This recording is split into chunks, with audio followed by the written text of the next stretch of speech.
onto a hot dog, I strongly recommend dressed with mustard, as it is said. Let me just say that we really had a great town hall meeting in Kansas City, and again, I'm sorry that Senator Obama would not join me in town hall meetings. So American people deserve it, rather than the sound bites, the back and forth, and the cable monster, and all of the spokesperson agreement or disagreements, and the selected quotes and attempts to generate controversy which isn't there. And instead, we should have had town hall meetings. Both of us respond to the heartfelt concerns that so many Americans have, such as we had in Kansas City today before more than 1,000 people. That's what the American people want. I'm sorry we didn't get it. Now, as we all know, Senator Obama is about to go on a trip to Iraq and Afghanistan, and I understand other countries. The focus of our conversation today on the bus was about Iraq and Afghanistan. And what Senator Obama does in the other countries, whether they're political rallies or not, obviously would then give them a political flavor, to say the least. But I want to say again about Iraq. We have succeeded in Iraq. We have succeeded. And if we continue this strategy, we will win the war. We have succeeded. The strategy of this surge and everything that goes with it has succeeded. And those are the facts on the ground. I remind you that some time ago I went over there and I said we were succeeding, and a lot of people laughed about that, because I could see at that time we were succeeding. Now we've succeeded. And again, if we follow the strategy, we will win this war. Senator Obama said the strategy couldn't work. He said it had failed. He still said it had failed. And it has succeeded, both economically, militarily, politically, and almost by any other parameter. This is a fragile victory. This is a fragile success. This success is fragile, and it can be reversed. It can be reversed by doing what Senator Obama has advocated, and that's setting a date for withdrawal. That's not only my opinion, but it's the opinion of General David Petraeus, one of the brilliant generals in American history. And so he's proud that we've succeeded, but he also knows that it could unravel unless we stick to this strategy and not set a date for withdrawal. Senator Obama was wrong then, he's wrong now. The American people will make their judgment. I had offered to accompany him to Iraq. I'd offered to do that with him because he needs to see the conditions on the ground. He's never asked for a sit-down briefing with General Petraeus. A remarkable thing that you should reach a policy strategy conclusion without talking to or getting a briefing from the general in charge. And so I hope he meets with General Petraeus this time. He'll be impressed as well. I'm glad he's taking his first trip to Afghanistan ever, and yet chairman of the subcommittee on foreign affairs that oversights NATO, and never having had a hearing. And so then to articulate his policy before he leaves, rather than reaching the conclusions before he comes back, is also remarkable. And I just want to point out again, about a year and a half ago, everybody said McCain's campaign was done because I said this is a strategy we have to pursue, and we have to send more troops. And I was right, because I said I would rather lose a campaign than lose a war, and I was right. And I'm right about Afghanistan, and I say we have to employ that same strategy. But Afghanistan and Iraq are not disconnected. If we had failed in Iraq, we would have had greater failures in Afghanistan. The region knows that, and the leaders in the region will tell him that as well. So we just had a discussion about whether his trip was political or not to Afghanistan and Iraq. I offered to be with him, and I hope that, and I'll look forward to his conclusions when he finishes that part of his trip. If he has political rallies in other places, obviously then it's a political trip. But I was speaking specifically about Iraq and Afghanistan, and I believe that that this will not be a place for political rallies or politicization. The rest of the trip, then we'll see what happens. Senator, Governor Romney made it clear today that he will be making a gift of the $45 million to his campaign rather than a loan, so that he would be, say, competing with you in terms of soliciting donations in the months to come. Can you tell us what you think of that decision? I don't know anything about it. I'll have to look at what he is saying, and then I will get back to you. That's the first I've heard.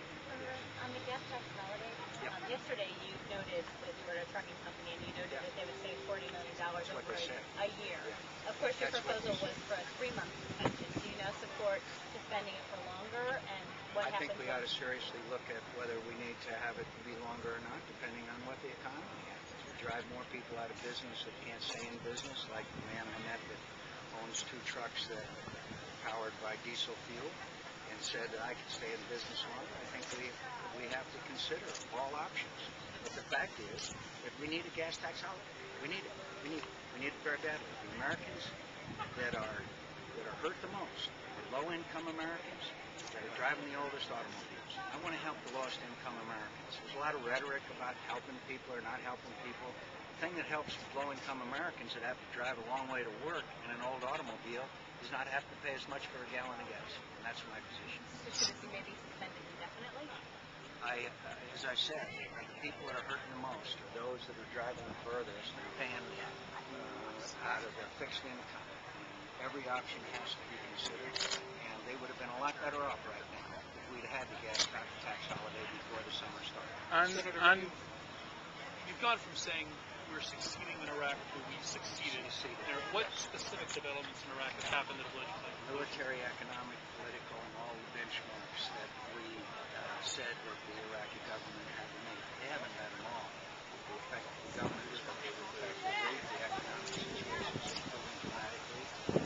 The Iraqi government now has control of the major cities of Mosul, Basra, and Sadr City, as well as Baghdad, and they are governing haltingly but effectively. Do they have a lot more to go?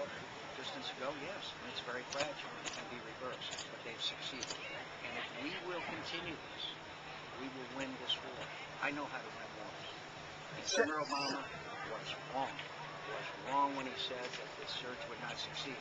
And now he says he's going to evaluate the situation. If we had done what Senator Obama wanted to do, there would be no situation to evaluate because we would have lost. When it comes to the Obama trip, I just want to be clear. The European portion is a photo opportunity, a political I think stunt? depending on what he does, apparently it's going to be, if he's going to have a rally in Germany at the Brandenburg Gate, which is what is being publicly stated. Of course, if you have political rallies, then it's a political event. So when could you say the war is won? When all 18 provinces have handed over to the refugees? What's the benchmark for saying? I can say that the war will be won when we will have the majority of Americans have returned, that we have had General Petraeus and his successor, General Odierno, tell us that the situation is secure. We've succeeded, but it's still fragile. And these people are on their heels, but they could still make a comeback.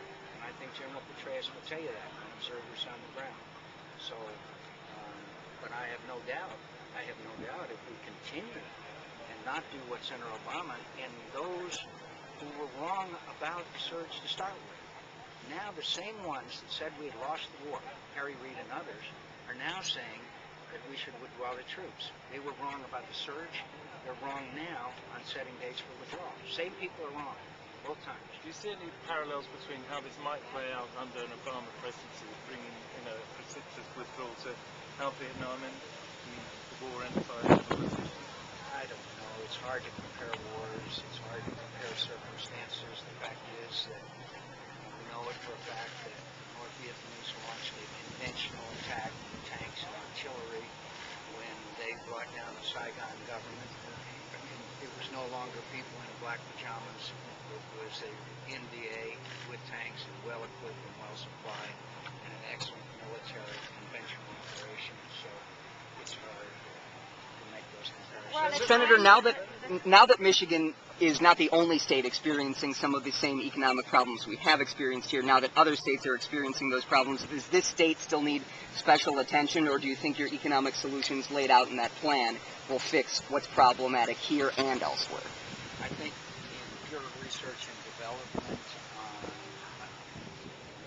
for example, for clean coal technology, for a reward for the development of a automobile that's battery powered, as the parameters that we're talking about, and efforts to help the automotive industry recover with hybrid, hydrogen, ethanol, flex fuels, and others. I think that it can lead the recovery. But I also will tell you in straight talk, I wouldn't raise people's taxes. And I don't think the people of Michigan needed their taxes raised either.